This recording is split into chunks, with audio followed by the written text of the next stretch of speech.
There you go mga ka-queen! Siyempre makakalimutan bang bisitahin si Jollibee dito sa downtown? Of course not, diba? Tara let's, samahan nyo kami ni Dada Clarence at dito na rin kami magba-brunch kay Jollibee. Ayan na naman mga ka-queens, meron na naman akong nararamdaman or may mga bumabalik sa aking alaala. Sabi ko kasi kay Dada Clarence, para lang akong nasa Taytay Rizal or nasa Mega Mall. Ang taray ng ambience, diba?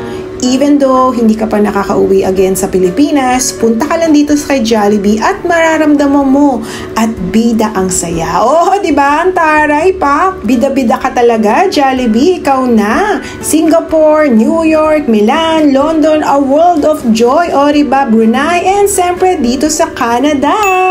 To be honest mga ka-queens, natuwa ako sa mga service crews. Talaga namang buong-buo yung Tagalog every time they take some order with me. Shout out sa mga service crew ng Jollibee dito sa downtown. I really appreciate your service.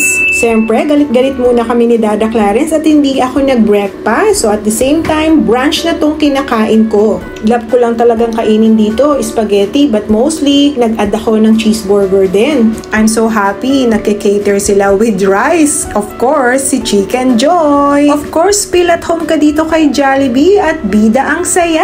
Talaga naman for today, busog-lusog ako mga ka-queens. Kunwari pa to si Dada Clarence, padukot-dukot pa ng french fries. Deep inside, talaga namang super happy siya sa pagbisita uli kay Jollibee. Maraming salamat Jollibee. Thank you so much mga ka-queens for tuning in and kita-kits later. I love you all. Mwah!